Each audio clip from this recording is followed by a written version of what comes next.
Thân chào cả nhà, không nên xem chùa đâu đó. Nhớ đăng ký, like, comment để ủng hộ team nha.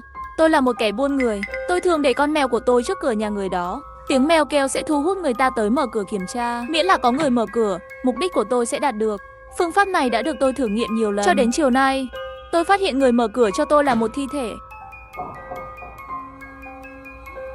6 giờ chiều, tôi đến căn nhà số 801 ở tầng 4. Tôi đã ở đây 3 ngày rồi.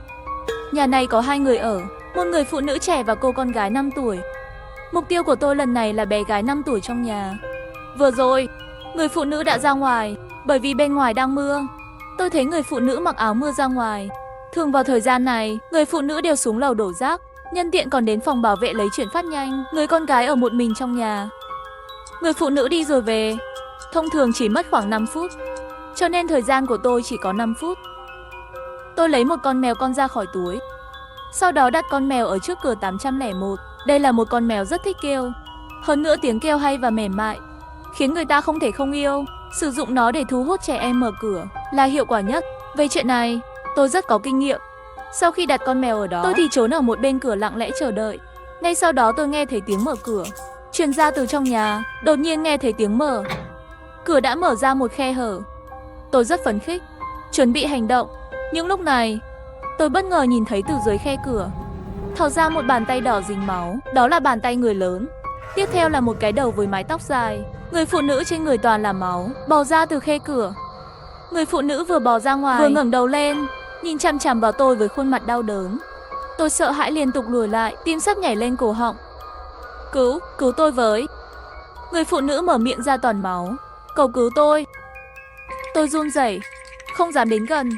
Cũng may người phụ nữ bỏ ra được nửa người thì không động đậy được nữa. Cô ấy chết rồi. Tôi thấy sau lưng người phụ nữ bị cắm một con dao.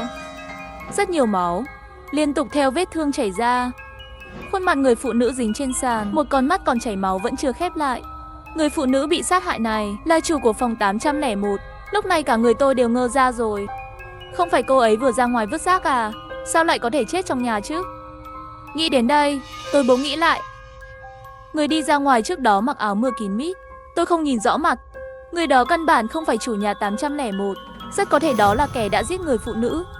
Tôi cũng quá xui xẻo rồi, lại dính vào hiện trường vụ án.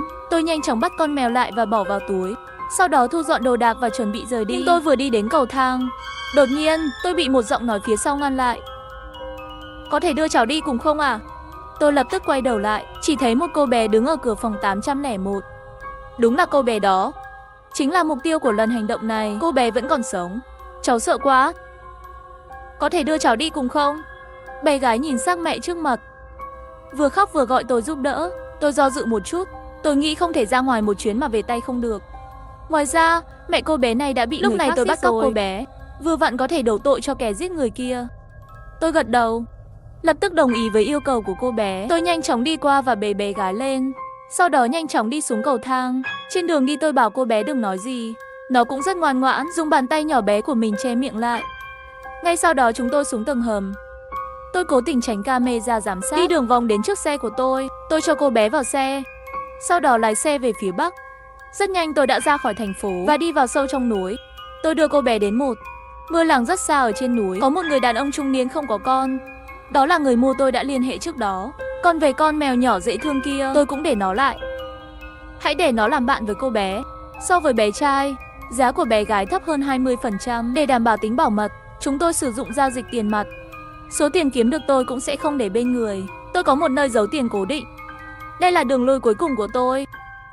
Bởi vì nếu một ngày tôi bị cảnh sát bắt, chỉ cần cảnh sát không thể tìm thấy bằng chứng về giao dịch mua bán của chúng tôi, miễn là tôi khẳng định tôi chỉ gửi nuôi con gái ở nhà người khác, vậy thì luật pháp không thể khẳng định tôi là tội buôn bán trẻ em. Nhiều nhất chỉ có thể tính tôi là tội bắt cóc trẻ em. Buôn bán và bắt cóc mặc dù chỉ khác một chữ, nhưng bản chất và xử phạt lại khác nhau rất nhiều. Về chuyện này, tôi cũng có kinh nghiệm. 4:30 sáng, tôi đã trở về chỗ ở tạm thời của mình, tòa nhà số 701. Đúng vậy, ngay dưới nhà 801. Trước khi vào nhà, tôi còn lên lầu xem một chút. Xác của người phụ nữ ở khe cửa 801 vẫn như khi tôi rời đi. Thi thể có lẽ phải đợi đến sau khi trời sáng mới được phát hiện. Xem xong hiện trường, tôi lặng lẽ xuống lầu đến cửa 701. Tôi lấy chìa khóa dưới thảm lau chân ở cửa ra, rồi mở cửa vào nhà. Mặc dù chỗ tôi ở rất gần hiện trường vụ án, Nhưng tôi không có ý định rời khỏi đây, bởi vì tôi còn nhiều việc phải làm. Nhưng tôi vừa mới vào nhà không lâu, đột nhiên tôi nghe thấy ở ngoài cửa có tiếng mèo kêu. Tôi đưa người theo bản năng, bởi vì tiếng kêu vừa rồi rõ ràng và mềm mại, nghe rất quen. Giống như con mèo vừa bị tôi vứt đi hôm nay. Tôi tưởng mình bị ảo giác. Tôi nín thở, ghé tai lên cửa và nghe. Bỗng tôi nghe thấy 2 tiếng mèo kêu. Lần này tiếng kêu rất gần như ngay cửa. Và từ tiếng kêu này tôi có thể khẳng định đó chính là con mèo bị tôi vứt đi hôm nay. Chẳng lẽ con mèo kia tự chạy về rồi? Làm sao có thể? Tôi để nó ở lại trên núi cách đây hơn 100 km. Thật sự là giờ khắc này tôi muốn mở cửa ra xác nhận một chút. Nhưng nghĩ lại, bình thường chính tôi đã dùng cách này để thu hút người dân mở cửa. Tôi đã sợ hãi ngay lập tức. Tôi nghĩ tốt nhất là tôi không nên mắc sai lầm nhỏ thế này. Khi tôi đang không biết phải làm gì, thì tôi nhìn thấy dưới khe cửa có gì đó được nhét qua. Tôi cầm lên xem, đó là một bức ảnh. Trong ảnh là một người mặc đồ đen dắt một con mèo, đứng trước cửa một gia đình, trong tay còn bế một cô bé, đang chuẩn bị rời đi. Và ở khe cửa đó còn có thi thể một người phụ nữ dính đầy máu, nằm ở sàn. Tôi sửng sốt, bởi vì người áo đen trong ảnh là tôi. Cô bé tôi bế trên tay là bé gái vừa bị tôi bắt cóc cách đây không lâu. Xác phụ nữ trong khe cửa chính là xác của mẹ cô bé nhà số 801 trên lầu. Có người chụp ảnh lúc tôi bắt cóc cô bé. Điều khiến tôi cảm thấy sợ hãi là góc chụp ảnh này chính là chụp từ khe cửa của 801. Nói cách khác, ngay lúc đó còn có một người trốn trong phòng 801. Hắn đang trốn trong khe cửa nhìn tôi. Chuyện này không hay rồi, tôi lại rơi vào tay người khác. Nếu bức ảnh này đến tay cảnh sát, không chỉ danh tính kẻ buôn người của tôi sẽ bị lộ, mà tôi còn có thể bị coi là kẻ giết người. Tôi nhanh chóng nhìn qua mắt mèo về phía cửa. Bên ngoài là một hành lang trống rỗng, ngay cả ảnh cá nhân cũng không thấy, ngay cả tiếng mèo kêu trước đây cũng không còn nghe thấy nữa. Tôi tiếp tục nhìn chằm chằm vào bức ảnh trong tay rất lâu, bao gồm mặt trước và mặt sau của ảnh. Không biết đã bao lâu rồi, đột nhiên bên ngoài cửa có tiếng gõ cửa. Tôi nghe thấy tiếng người ngoài cửa. Giao hàng của bạn đã đến, vui lòng lấy hàng bên ngoài. Sau khi nghe xong tôi hỏi tôi đặt hàng mang đi khi nào. Tôi nhanh chóng tới cạnh cửa. Nhìn qua mắt mèo, tôi nhìn thấy ngoài cửa có một anh trai giao hàng đứng đó. Trong tay anh shipper cũng thật sự xách một phần đồ ăn. Anh ta tiếp tục gõ cửa. Không có cách nào, tôi nhanh chóng nói từ chối qua cửa. Có phải anh nhầm rồi không? Tôi không có gọi ship đồ ăn. Anh shipper nhìn lại đơn hàng giao. Nói ngay không nhầm mà. Địa chỉ là 701, tòa nhà số 4, chính là nhà của bạn rồi. Tôi nghĩ rồi tiếp tục hỏi, có thể là người khác điền sai địa chỉ không? Anh shipper nghe xong cũng sửng sốt. Tôi nhìn qua mắt mèo, thấy anh shipper chuẩn bị gọi cho khách hàng để xác minh địa chỉ. Anh ngờ anh ta vừa gọi điện thoại cho khách hàng. Tôi nghe thấy tiếng chuông điện thoại của tôi vang lên, và tiếng chuông điện thoại phát ra phía sau tôi. Tôi lập tức quay đầu lại tìm kiếm nơi phát ra âm thanh. Tìm thấy tiếng chuông điện thoại di động phát ra từ góc tủ quần áo. Anh shipper ngoài cửa hiển nhiên là cũng nghe thấy tiếng. Anh ấy lại gõ cửa. Tôi nghe thấy tiếng chuông điện thoại. Có phải cô đang đùa tôi không? Trong lòng tôi còn đang sợ hãi. Có khi nào có ai đó đang trốn trong tủ quần áo của tôi không? Tôi cũng đã gọi một đơn hàng. Tôi không chần chừ, lập tức chạy đến trước tủ quần áo, mở cửa tủ ra. Đập vào mắt tôi, đó là một cái xác bị dây thừng siết cổ. Cái xác ngồi trong tủ quần áo, khuôn mặt vặn vẹo, miệng bị mở ra và chiếc điện thoại đang đổ chuông bị được nhét vào miệng của thi thể. Tôi bình tĩnh, lấy điện thoại ra khỏi miệng thi thể, sau đó đóng cửa tủ quần áo lại, giả vờ bình tĩnh trở lại cửa mở cửa nhà. Thật ngại quá, thực sự là tôi đặt hàng. Tôi chỉ đùa với anh thôi. Anh trai giao hàng nhìn vào chiếc điện thoại trong tay tôi và nhìn lên tôi với vẻ mặt ghét bỏ. Anh ấy nhét đồ ăn vào tay tôi, sau đó chửi thề rồi bỏ đi. Tôi nhìn đồ ăn trong tay, đó là một bữa tối. Thời gian đặt hàng trên hóa đơn là nửa tiếng trước. Anh shipper đi khỏi rồi. Tôi nhanh chóng đóng cửa lại và quay vào nhà. Người trong tủ quần áo kia, tôi chắc chắn là anh ta đã chết rồi. Vậy đơn hàng mang đi này là anh ta đặt trước khi chết. Tôi nhanh chóng dọn dẹp nhà cửa rồi đi ngủ. Trời sẽ sáng nhanh thôi. Lúc sau ngoài cửa bắt đầu truyền đến những tiếng ồn ào. Thi thể phụ nữ trên lầu cuối cùng cũng được phát hiện. Không lâu sau, rất nhiều cảnh sát cũng đến, ngoại trừ kiểm tra hiện trường, còn bắt đầu đi hỏi từng hộ gia đình ở tầng trên và tầng dưới. Một lát sau, cửa nhà tôi cũng bị gõ. Đây là lần đầu tiên cảnh sát tới nhà tôi. Tôi nhanh chóng giả vờ như vừa mới thức dậy, mắt nhắm mắt mở ra mở cửa nhà. Tôi thấy có rất nhiều cảnh sát ở hành lang phía trước. Họ tóm tắt cho tôi về tình hình trên lầu. Sau đó hỏi tôi, tối qua có nghe thấy tiếng động gì trên lầu không? Nghe họ hỏi như vậy, tôi thở phào nhẹ nhõm, có vẻ như bức ảnh đó hiện tại vẫn đến tay cảnh sát. Nếu không tôi đã bị họ bắt lại rồi. Tôi nói với chú cảnh sát, tối qua tôi đeo tai nghe nhạc rồi ngủ thiếp đi, cho nên không để ý động tĩnh trên lầu. May mắn thay, chú cảnh sát chỉ hỏi thêm mấy câu. Tôi trả lời được rất nhanh và chú cảnh sát rời đi. Chú đi thong thả, tôi cũng đến giờ ra ngoài có việc rồi. Khi ra ngoài, tôi đã mang theo túi đồ ăn được ship đến. Sau khi xuống lầu, tôi để đồ ăn bên đường cho chó Hoàng ăn. Khi tôi xong việc rồi quay về, đã là trưa rồi. Tôi lại đến tủ quần áo, nhìn cái xác bên trong. Tôi im lặng hồi lâu, lập tức hạ quyết tâm. 2 giờ chiều, tôi đến sở cảnh sát và tự thú. Tôi đã nói với cảnh sát rằng tôi là một kẻ buôn người. Vừa nghe xong lời khai của tôi, chú cảnh sát nhận ra tôi là người ở phòng 701, tòa nhà số 4, quận Nhung Đình. Bởi vì sáng nay, họ từng đến hỏi thăm tôi về vụ án mạng 801. Chính vì thế, chú cảnh sát rất để ý chuyện này. Rất nhanh tôi đã bị họ đưa đến phòng thẩm vấn, rồi ghi chép, làm theo thủ tục. Cảnh sát bắt đầu với thông tin danh tính của tôi. Người phụ trách thẩm vấn là một cảnh sát trẻ. Vui lòng cho tôi biết tên của cô. Tôi do dự một chút. Tôi tên là Tống Thiên. Cho tôi xem thẻ căn cước của cô. Tôi nuốt một ngụm nước bọt, sau đó nói xin lỗi. Thẻ căn cước hôm qua tôi vừa làm mất rồi. Cảnh sát nhìn tôi một cái. Rõ ràng là anh ta không tin lời tôi. Vậy cô còn nhớ số căn cước chứ? Tôi lắc đầu, xin lỗi. Trí nhớ của tôi không tốt lắm. Tôi không nhớ. Cô đùa với chúng tôi phải không? Cảnh sát tức giận đứng dậy, đến trước mặt tôi. Chúng tôi cần lấy dấu vân tay của cô, để chúng tôi có thể xác minh danh tính. Tôi cau mày, rồi đưa tay ra. Tôi em là hơi khó. Tôi kiếm sống bằng nghề thu gom phế liệu, toàn là những việc nặng nhọc. Dấu vân tay đã mờ hết rồi. Nhìn 10 ngón tay trái sần của tôi. Cả hai cảnh sát đều im lặng. Thấy không thể xác minh danh tính của tôi, họ đành phải bắt đầu từ tình tiết vụ án. Ngay lúc này, một cảnh sát trung niên có râu vào phòng điều tra. Tôi đã thấy anh ta ở cửa sáng nay. Tên anh ta là Thái thì phải. Tôi nghe họ gọi anh ta là đội trưởng Thái, là đội trưởng đội cảnh sát hình sự. Đội trưởng Thái đi thẳng vào vấn đề, hỏi thẳng tôi. Cô nói cô là kẻ buôn người. Cụ thể cô đã làm gì? Tôi gật đầu, sau đó nói, chiều hôm qua, tôi đã bắt cóc cô bé ở nhà 801, nhà số 4 ở quận Nhung Đình. Nghe tôi nhắc đến nhà số 801, cảnh sát lập tức hỏi lại, hôm qua cô đã đến 801. Vậy thì người phụ nữ ở nhà 801 có liên quan đến cô?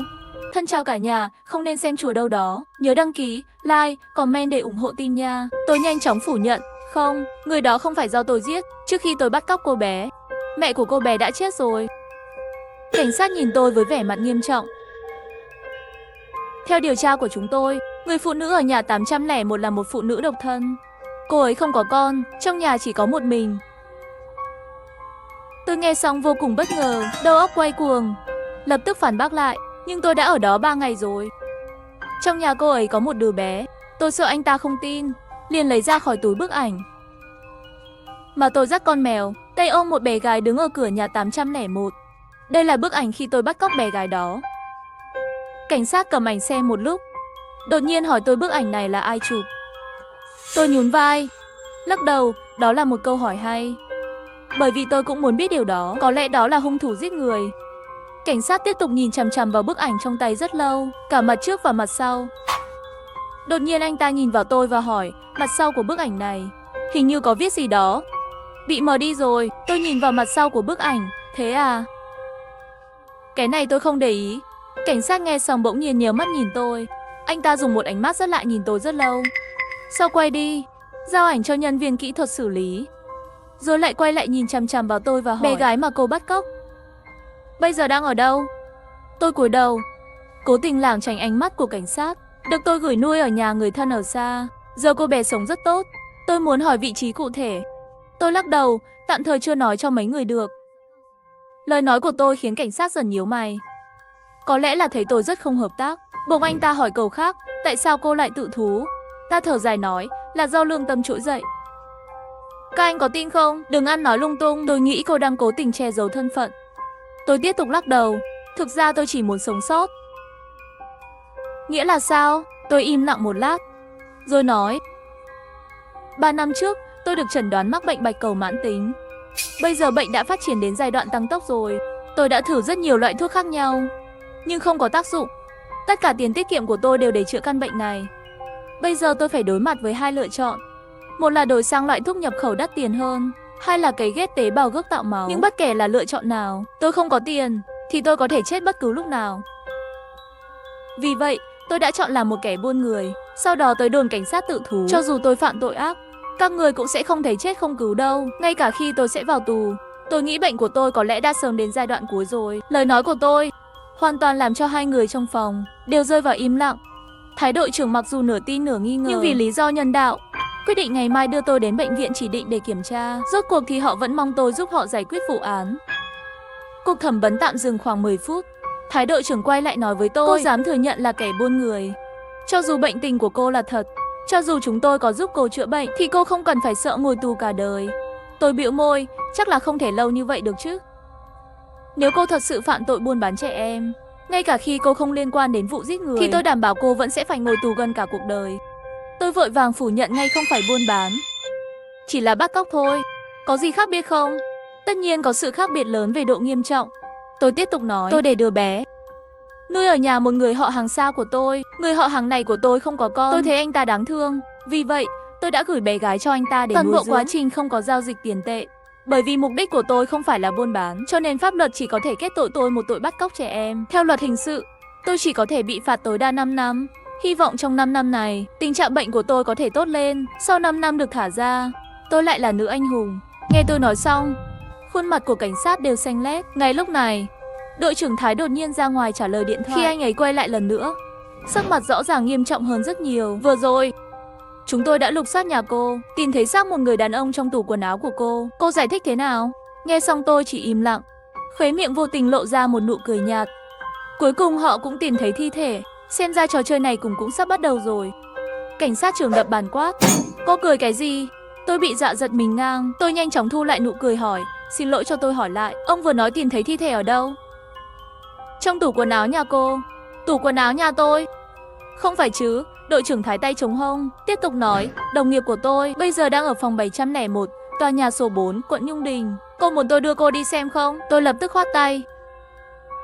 Đó chỉ là tòa nhà số 4701, quận Nhung Đình, không phải nhà tôi.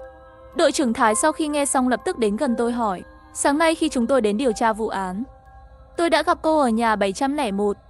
Tôi gật đầu, sau đó bắt đầu hỏi lại anh ta, anh có nghĩ có khả năng tôi chỉ là một tên trộm? Đúng lúc tôi vào nhà trộm đồ, gặp phải tình huống đó. Các người không kiểm tra kỹ đã nghĩ tôi là chủ của nhà 701. Đó là do anh thất trách. Đội trưởng Thái bị tôi nói trúng thì tức giận. Anh ta biết trước đó do anh ta sai, cũng là điều không tốt. Dù sao, cô đã ở hiện trường vụ án. Chúng tôi có lý do để nghi ngờ cô có liên quan đến hai vụ giết người ở nhà 701 và 801. Cô đợi tôi một chút. Đội trưởng Thái nói xong đóng cửa rời đi. Tôi biết anh ta đang trên đường đến hiện trường vụ án. Sau khi đội trưởng Thái đi, tôi tiếp tục bị thẩm vấn bởi các sĩ quan khác. Họ bắt đầu hỏi tôi về đứa bé. Lúc đầu tôi còn chơi đùa với họ. Lúc sau tôi cũng đã mệt mỏi, đành im lặng. Khi đội trưởng Thái quay lại, đã hơn 8 giờ tối rồi. Lần này anh ta mang theo tài liệu vào, rồi ném nó lên bàn. Sau đó bắt đầu nói, chúng tôi đã điều tra rõ ràng danh tính của thi thể nam giới trong tủ quần áo nhà 701, tòa nhà số 4. Anh ta là Cầu Đông Hy, là chủ nhân thực sự của ngôi nhà đó. Tôi gật đầu, ra hiệu cho anh ta tiếp tục nói. Cầu Đông Hy từng là kẻ buôn người. Chúng tôi điều tra được anh ta có tiền án, vừa được thả ra không lâu. Chúng tôi nghi ngờ cô là đồng phạm của Cầu Đông Hy. Tôi lập tức phủ nhận, tôi là người thích hoạt động một mình, chưa bao giờ có đồng bọn. Nhưng vì anh ấy và tôi giống nhau. Anh có thể kể tôi nghe một chút về anh ấy không? Tôi muốn học hỏi kinh nghiệm. Hiện tại mối làm ăn của tôi không tốt lắm. Đừng nghĩ là tôi không biết cô đang nghĩ gì. Cầu Đông Hy từng vì không đủ bằng chứng buôn bán trẻ em, chỉ bị kết án 5 năm vì tội bắt cóc trẻ em. Cô muốn bắt chước anh ấy và bị kết án như thế. Tôi vô thức nhướng mày. Đúng vậy, bị anh nhìn ra rồi. Đội trưởng Thái cười khinh miệt. Nhưng vừa rồi, chúng tôi lấy điện thoại của anh ấy, tìm thấy bằng chứng anh ấy bắt cóc 5 năm trước.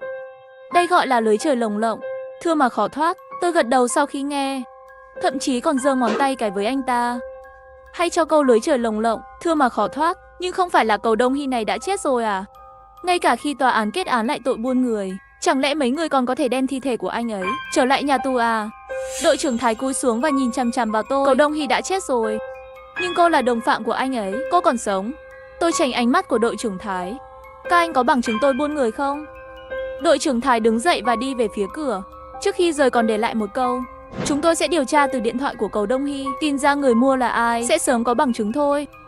Tôi nhìn chằm chằm vào bóng lưng rời đi của đội trưởng Thái. Được rồi, vậy tôi chờ tin tức của anh, nhưng tốt nhất là đừng để tôi đợi quá lâu. Sáng sớm ngày hôm sau, tôi được cảnh sát đưa đến bệnh viện được chỉ định gần đó để kiểm tra thân thể. Họ yêu cầu bác sĩ kiểm tra toàn diện cho tôi. Một trong những điều quan trọng nhất là kiểm tra bệnh về bạch cầu. Bởi vì tôi là trường hợp đặc biệt, cảnh sát yêu cầu bệnh viện xử lý khẩn cấp ngay. Chiều hôm đó, có kết quả kiểm tra. Giống như bệnh tình tôi tự báo cáo, bệnh bạch cầu mãn tính. Dựa trên các loại thuốc trước đây của tôi, bác sĩ trực tiếp đưa cho tôi 3 loại thuốc nhập khẩu mới. Nếu kết quả điều trị vẫn không tốt, có thể cần phải lấy tế bào gốc tạo máu, cấy ghép và các phương pháp điều trị khác. Sau khi nhận được câu trả lời như vậy, cho dù là cảnh sát hay bệnh viện, tôi cũng rất biết ơn họ. Tôi đã có cuộc sống thứ hai. Ít nhất là tạm thời tôi sẽ không lo lắng nữa. Có vẻ như tôi đã đúng khi đi tự thú. Sau khi trở lại đồn cảnh sát vào buổi chiều, đội trưởng Thái đến gặp tôi một lần nữa. Sắc mặt anh ta xấu hơn bao giờ hết. Sau khi gặp mặt tôi, anh ta chưa kịp nói chuyện đã bị Trước tiên tôi hỏi anh ta 3 câu hỏi. Đã tìm ra người mua chưa? Đã tìm thấy đứa bé bị mất tích chưa? Có tìm thấy bằng chứng buôn người của tôi không? Đội trưởng Thái vô bàn, hét vào mặt tôi. Người mua đã bị cổ giết từ lâu rồi phải không? Cô bé kia bị người giấu ở đâu? Tôi thở dài. Sau đó nói câu trả lời đều ở trong điện thoại của Cầu Đông Hy. Đội trưởng Thái sau khi nghe xong lập tức rơi vào trầm tư. Đột nhiên anh ta đi tới trước mặt tôi, ánh mắt giận dữ nhìn tôi và hỏi, chẳng lẽ mấy người thật sự đem chôn cô bé đó ở trong hầm mỏ? Mấy người đúng là súc sinh. Đội trưởng Thái tức đến, gân xanh trên trán giật giật, như thể muốn ăn thịt tôi. Tôi rụt rè nói, đội trưởng Thái, anh không thể ăn nói như vậy được, giờ tôi đang là bệnh nhân. Ngay sau đó, một cảnh sát viên đến kéo đội trưởng Thái đi. Họ sợ anh ta làm điều gì đó thô lỗ hơn với tôi. Đội trưởng Thái bất đắc dĩ, lại một lần nữa đóng cửa rời đi. Tôi nghe giọng anh ta vọng vào từ ngoài cửa. Tôi không hiểu, tại sao chúng ta còn chữa bệnh cho một con người như thế? Những ngày sau đó, tôi bị tạm giam và ở một mỏ bị bỏ hoang cách ngoại ông phía đông thành phố 100 km, phá vỡ sự yên tĩnh của quá khứ. Ở đó có rất nhiều nhân viên cứu hộ và các loại thiết bị tìm kiếm cứu nạn. Tôi cũng lần đầu tiên được cảnh sát đưa đến mỏ, xác định hiện trường. Bởi vì mưa lớn liên tục nhiều ngày, nhiều nơi có dấu hiệu sụp đổ ở các mức độ khác nhau. Tôi chỉ vào một khu vực lở đất nói, đó là nơi tôi giấu cô bé. Do số lượng lớn nhân viên tìm kiếm cứu nạn, hình thức rất lớn, các phương tiện truyền thông cũng đổ xô đưa tin. Tôi tự nhiên trở thành tiêu điểm. Trước nhiều ống kính, khi lực lượng thấy một trong bùn, một chiếc giày của bé gái, tất cả các máy quay đều đổ dồn vào, hiện trường náo loạn. Đáng tiếc là, sau cả ngày tìm kiếm, họ cũng chỉ tìm thấy một chiếc giày. Vài ngày sau, kết quả vẫn vậy. Khi thời gian dần trôi qua, mọi người đều biết, cơ hội sống sót của cô bé ngày càng ít đi, nhưng cuộc tìm kiếm cứu hộ vẫn tiếp tục. Tính mạng con người quan trọng, công tác tìm kiếm và cứu hộ vẫn tiếp tục. Mỗi ngày tôi đều ăn đúng giờ ở trại giam, uống thuốc đúng giờ, nghe những đánh giá của bác sĩ về tình trạng của tôi. Mấy ngày nay tôi sống rất đầy đủ, rất bình tĩnh và yên tâm. Cho đến nửa tháng sau, cái mỏ đó gần như đã bị họ san bằng. Cuối cùng cũng có bước tiến triển. Nhưng mọi chuyện không như cảnh sát và giới truyền thông mong đợi. Tin tức mới này, đội trưởng Thái là người đầu tiên nói cho tôi biết. Trong trại giam, đội trưởng Thái nói cho tôi họ tìm thấy một xác chết trong hầm mỏ. Thi thể của một đứa bé đã chết được 5 năm. Khi nghe tin này, tôi bình tĩnh đến lạ thường, chỉ hỏi đội trưởng Thái một câu, vậy tay trái của cái xác có phải là có 6 xương ngón tay không? Đội trưởng Thái không nói gì, chỉ gật đầu. Biểu tình tôi dường như không có gì ngạc nhiên.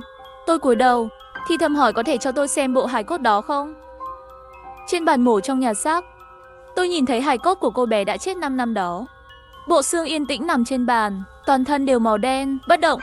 Nhớ lần trước gặp cô bé, 5 năm trước, vào ngày sinh nhật, hôm đó tôi mua bánh cho cô bé và một chiếc váy mới, một đôi giày mới. Cô bé mặc đồ mới nhảy quanh tôi. Chúng tôi cùng nhau hát bài mừng sinh nhật, cùng nhau ăn bánh kem. Và cô bé đã ước một điều ước. Tôi nhớ mong muốn của cô bé ấy là con mong mẹ và con sẽ không bao giờ xa cách. Nghĩ về ngày đó, nước mắt tôi rưng rưng. 5 năm rồi, cuối cùng tôi đã tìm thấy con gái mình. 2 ngày sau tôi gọi cảnh sát, kể lại toàn bộ câu chuyện. Dưới đây là lời khai của tôi. 5 năm trước, con gái 5 tuổi của tôi bị bọn buôn người bắt cóc. Kẻ buôn người đã bắt con gái tôi. Đó là Cầu Đông Hy sống ở nhà 701, tòa nhà số 4, quận Nhung Đình. Năm đó, cảnh sát đã theo dõi trong nhiều tháng. Mặc dù bắt được những tên buôn người và Cầu Đông Hy, nhưng cuối cùng lại vì không đủ chứng cứ buôn người, tòa án chỉ có thể kết án tội bắt cóc trẻ em. Cầu Đông Hy bị xử 5 năm tù giam.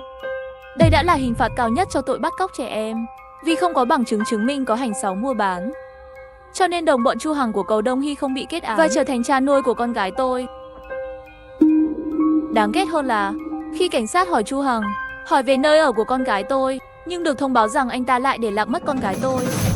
Kể từ đó, con gái tôi đã trở thành một bí ẩn. Cầu Đông Hy và Chu Hằng lại trốn thoát. Tôi đã thử nhiều cách để tìm ra con gái tôi.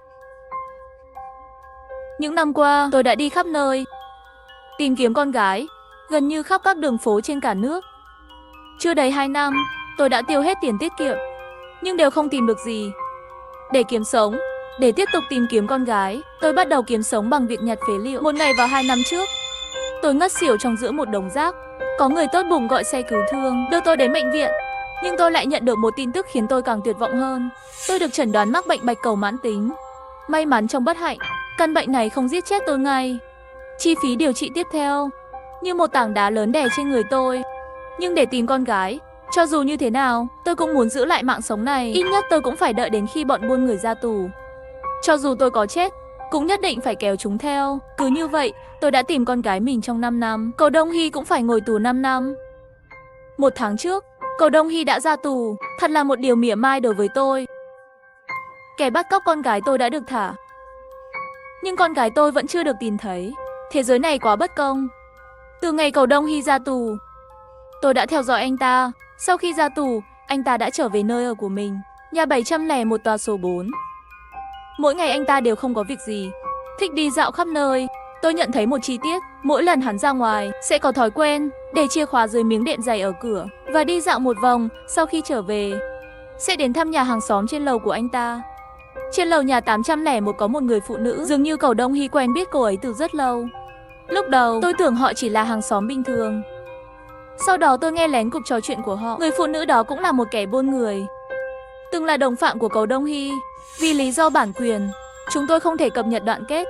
Mọi người muốn biết kết cục, tìm kiếm Chu Su để xem kết thúc đầy đủ. Cảm ơn sự ủng hộ của tất cả mọi người.